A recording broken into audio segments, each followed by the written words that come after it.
அதிகாரம் 35. ஓய்வு நாள் பற்றிய ஒழுங்குமுறைகள்.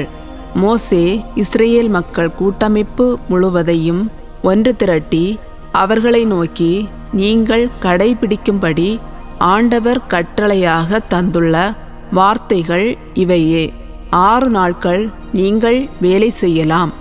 7ஆம் நாளோ ஆண்டவருக்காக நீங்கள் ஓய்ந்திருக்க வேண்டிய புனிதமான சாபாத்து. அன்று வேலை செய்பவன் எவனும் கொல்லப்பட வேண்டும். ஓய்வு நாளில் உங்கள் உறைவிடங்கள் எதிலும் நெருப்பு மூட்டக்கூடாது என்றார். கூடாரத்திற்கான காணிக்கைகள். மீண்டும் மோசே இஸ்ரேல் மக்கள் கூட்டமைப்பு முழுவதற்கும் பின்வருமாறு கூறினார். நீங்கள் கடைபிடிக்கும்படி ஆண்டவர் கட்டளையாக தந்துள்ள வார்த்தைகளாவன. ஆண்டவருக்காக உங்களிடமிருந்து காணிக்கை எடுத்து கொள்ளுங்கள். தாராள மனமுடையோர் அனைவரும் ஆண்டவருக்காக பொன், வெள்ளி, வெண்கலம், நீலம், கருஞ்சிவப்பு, சிவப்பு ஆகிய நிற நூல், மெல்லிய நார்பட்டு, வெள்ளாட்டு முடி, செந்நிறமாக பதனிடப்பட்ட ஆட்டுக்கிடாய் தோல்கள், வெள்ளாட்டு தோல்கள், சித்திம் மரம், விளக்குக்கான எண்ணெய், திருப்பொழிவு எண்ணெய்க்கும் தூபத்துக்கும் தேவையான நறுமண வகைகள், ஏபோதுக்கும் மார்பு பட்டைக்கும் தேவையான பன்னிற மணிக்கற்கள், பதித்து வைக்கும் கற்கள் ஆகியவற்றை காணிக்கையாக கொண்டு வர வேண்டும். கூடாரத்திற்கான பொருட்கள். மேலும் உங்களுள் திறன் படைத்தோர் அனைவரும் ஆண்டவர் கட்டளையிட்ட அனைத்தையும் செய்ய முன்வரட்டும்.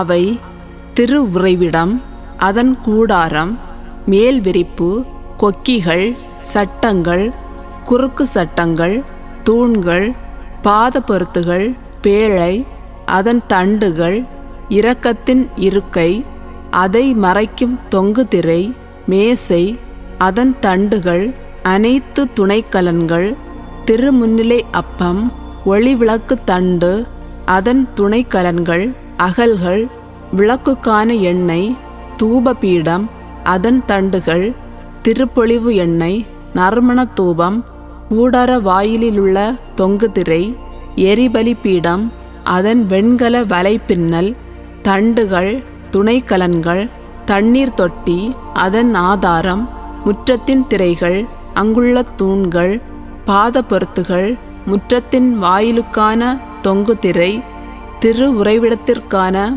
முளைகள், முற்றத்திற்கான முளைகள், அவற்றின் கயிறுகள், திருத்தல பணிவிடைக்காக அழகுற பின்னப்பட்ட உடைகள், குரு ஆரோனுக்கான திரு உடைகள், குருத்துவ பணிக்காக அவன் புதல்வர் அணியும் உடைகள் ஆகியவையே.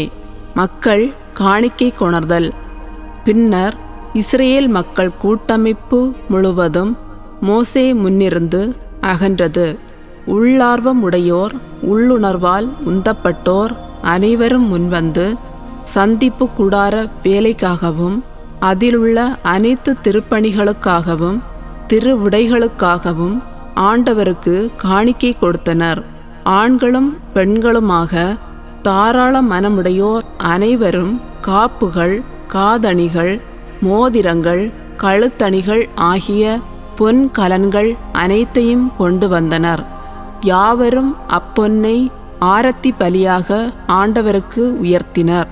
அவர்கள் தங்களிடம் காணப்பட்ட நீலம், கருஞ்சிவப்பு, சிவப்பு ஆகிய நிற நூல், மெல்லிய நார்பட்டு, வெள்ளாட்டு முடி, செந்நிறமாக பதனிடப்பட்ட ஆட்டுக்கிடாய் தோல்கள், வெள்ளாட்டு தோல்கள் ஆகியவற்றையும் கொண்டு வந்தார்கள்.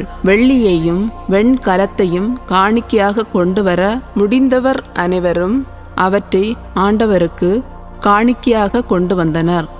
ஏதாவது வேலைக்கு பயன்படக்கூடிய சித்திம் மரம் யாரிடமாவது காணப்பட்டால் அதையும் அவர்கள் கொண்டு வந்தார்கள். திறன்மிக்க பெண்களெல்லாம் தங்கள் கைகளாலேயே நூல் நூற்று நீலம், கருஞ்சிவப்பு, சிவப்பு ஆகிய நிற நூல், மெல்லிய நார்பட்டு போன்றவற்றை நெய்து கொண்டு வந்தார்கள். உள்ளார்வமும் திறனும் உடைய பெண்கள் அனைவரும் வெள்ளாட்டு முடி நெய்தார்கள். ஏபோதுக்கும் மார்பு பட்டைக்கும் வேண்டிய பன்னிற மணி கற்களையும் பதிக்கும் கற்களையும் திருப்பொழிவு எண்ணெய்க்கும் நறுமண தூபத்துக்கும் தேவையான பரிமள வகைகளையும் விளக்குக்கு எண்ணெயையும் தலைவர்கள் கொண்டு வந்தார்கள். ஆண்டவர் மோசே வழியாக செயல்படுத்த வேண்டுமென்று கட்டளையிட்டிருந்த அனைத்து பணிகளுக்கும் தேவையானவற்றை கொண்டு வருமாறு ஆண் பெண் அனைவரும் உள்ளார்வத்தால் தூண்டப்பட்டனர். இவ்வாறு இஸ்ரேல் மக்கள் ஆண்டவருக்கு தன்னார்வ காணிக்கை கொண்டு வந்தார்கள். கூடார கலைஞர்கள். மோசே இஸ்ரேல் மக்களை நோக்கி, ஆண்டவர் தாமே யூத குலத்தை சார்ந்த கூர் என்பவரின் மகனான ஊரியின் புதல்வர் பெட்சலேலை பெயர் சொல்லி அழைத்திருப்பதை பாருங்கள். ஞானம், அறிவு கூர்மை, அனுபவம், தொழில் திறமை அனைத்தும் உண்டாகுமாறு அவரை இறை ஆவியால் நிரப்பியுள்ளார். திட்டமிடும் நுட்பத்தால் பொன், வெள்ளி, வெண்கல வேலை செய்யவும், பதிக்க வேண்டிய கற்களுக்கு பட்டை தீட்டவும், மரத்தை செதுக்கவும், மற்றெல்லாவித நுண்ணிய வேலைகள் செய்யவும் அருளியுள்ளார். கற்பிக்கும் திறமையையும் அவர் உள்ளத்தில் வைத்துள்ளார். அதே திறமையை தான் குலத்தை சார்ந்த அகிசமாக்கின் மகன் ஒகலியாபுக்கும் அருளியுள்ளார். உலோக வேலை, கலை வேலை அனைத்தையும் நீலம், கருஞ்சிவப்பு, சிவப்பு ஆகிய நிற நூலிலும் மெல்லிய நாற்பட்டிலும் செய்யும் பூத்தையல் வேலையையும் பின்னல் வேலையையும் அனைத்து தொழிலையும் திட்டமிடும் நுட்ப வேலையையும் செய்வதற்குரிய உயர்திறனால் அவர்களை நிரப்பியுள்ளார்.